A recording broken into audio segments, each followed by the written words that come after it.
Next നമ്മൾ transform എന്ന് പറയുന്ന ടാബാണ് നോക്കാൻ പോകുന്നത്. അതിലും കുറെ ടൂൾസ് വരുന്നുണ്ട്.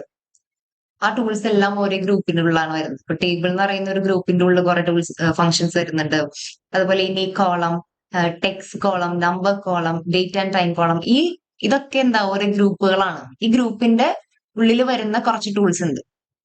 ഓക്കെ, അപ്പം ഇതില് കുറച്ചധികം ടൂൾസ് വരുന്നുണ്ട്. ഇപ്പം ഗ്രൂപ്പ് ബൈ ചെയ്യണമെങ്കിൽ നമുക്കത് ചെയ്യാം. ഇപ്പൊ ട്രാൻസ്പോസ് എന്ന് പറയുമ്പോൾ റോസിനെ കോളായിട്ടും കോളത്തിനെ റോസ് ആയിട്ടും കൺവേർട്ട് ചെയ്യാം. റിവേഴ്സ് റോസ് ചെയ്യാം. റോസിന്റെ കൗണ്ട് നോക്കാം. അതുപോലെ ഡാറ്റ ടൈപ്പ് കണ്ടുപിടിക്കാം. ഒരു വാല്യൂവിനെ വേറൊരു വാല്യൂ കൊണ്ട് റീപ്ലേസ് ചെയ്യാം. പിവറ്റ് ആൻഡ് പിവറ്റ് കോളം ചെയ്യാം. അങ്ങനെ കുറെ കാര്യങ്ങൾ നമുക്ക് ഇവിടെ ട്രാൻസ്ഫോമിൽ ചെയ്യാൻ പറ്റും. ഇതിൽ മെയിൻ ആയിട്ട് നമ്മളിന്ന് പറയാൻ പോകുന്നത് ടെക്സ്റ്റ് കോളം ആണ്. ടെക്സ്റ്റ് കോളം എന്ന് പറയുമ്പോൾ ഇപ്പം നമ്മളൊരു ടെക്സ്റ്റ് അല്ലെങ്കിൽ സ്ട്രിങ്സിനെ ബേസ് ചെയ്ത് എന്തെങ്കിലും ചേഞ്ചസ് നമുക്ക് വരുത്തണം, അല്ലെങ്കിൽ വേറൊരു വാല്യൂസ് ആഡ് ചെയ്യണമെന്നുണ്ടെങ്കിൽ, അതായത് ടെക്സ്റ്റിനെ ബേസ് ചെയ്തിട്ട് എന്തെങ്കിലും ചേഞ്ചസ് വരുത്തണമെന്നുണ്ടെങ്കിൽ നമ്മൾ ഈ ടെക്സ്റ്റ് കോളത്തിലാണ് ചെയ്യുന്നത്.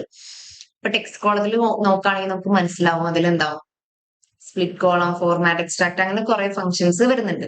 അതിന്റെ ഉള്ളിലും കുറെ ടൂൾസ് ഉണ്ട്. ഓക്കെ, ഇപ്പൊ സ്പ്ലിറ്റ് കോളം നോക്കുകയാണെങ്കിൽ ബൈ ഡിലിമിറ്റർ, ബൈ നമ്പർ ഓഫ് ഡിലിമിറ്റർ. ഡിലിമിറ്റർ എന്ന് ഉദ്ദേശിക്കുന്നത് സ്പ്ലിറ്റ് ചെയ്യുക. ഇപ്പം ഒരു പൊസിഷൻ കൊടുത്തിട്ട് അതിനു മുമ്പോ അതിന് ശേഷമോ, പൊസിഷൻ എന്ന് മാത്രമല്ല, ഇപ്പൊ ഒരു നമ്പറിന് മുമ്പ് അല്ലെങ്കിൽ നമ്പർ.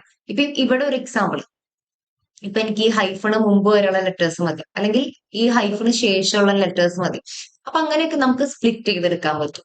പിന്നെ വരുന്നത് ഫോർമാറ്റിൽ വരുന്നത് ഇപ്പം ക്യാപിറ്റൽ ലെറ്റേഴ്സിലുള്ളതിനെ മൊത്തം നമുക്കിപ്പോ സ്മോൾ ലെറ്റേഴ്സിലേക്ക് അല്ലെങ്കിൽ ലോവർ കേസിലേക്ക് മാറ്റണമെങ്കിൽ മാറ്റാം. അല്ലെങ്കിൽ ഓരോ word means first letter capitalise ചെയ്യാം, ട്രിം, ക്ലീൻ, പിന്നെ സഫിക്സ് ആഡ് ചെയ്യണമെങ്കിൽ ആഡ് ചെയ്യാം, പ്രിഫിക്സ് ആഡ് ചെയ്യാം. അങ്ങനെയുള്ള കാര്യങ്ങളൊക്കെ നമ്മൾ ഈ ഫോർമാറ്റിലാണ് ചെയ്യുന്നത്.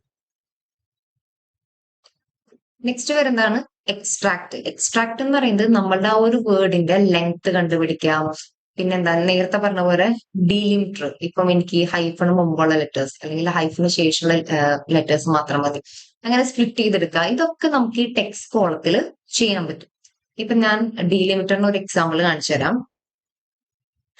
ഇപ്പൊ എനിക്ക് ഈ ഒരു കോളത്തിന്റെ ഹൈഫണ് മുമ്പ് വരെയുള്ള വേർഡ്സ് മാത്രം എനിക്ക് മതി, ലെറ്റേഴ്സ് മാത്രം മതി എന്ന് വിചാരിക്കാം. അപ്പൊ ഞാൻ ടെക്സ്റ്റ് ബിഫോർ ഡിലിമിറ്റർ എടുക്കുന്നു. അതെടുത്തു കഴിയുമ്പോൾ നമുക്ക് അവിടെ ഡിലിമിറ്റർ മീൻസ് അവിടെ ഉദ്ദേശിക്കുന്നത് ഹൈഫൺ ആണ്. ഹൈഫണ് മുമ്പ് വരെയുള്ളതല്ലേ മതി എന്ന് പറഞ്ഞു.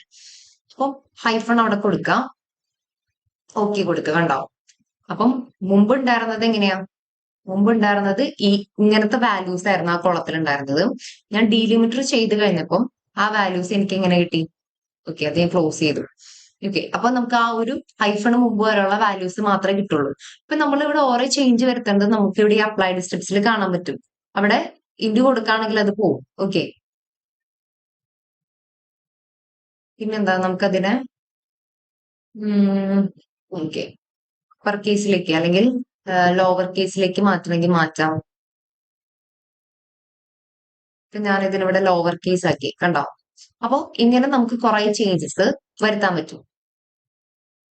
അപ്പൊ ഇതൊക്കെ നമ്മൾ ടെക്സ്റ്റ് കോളത്തിലാണ് ഈ ചേഞ്ചസ് ഒക്കെ നമ്മൾ വരുത്തേണ്ടത്.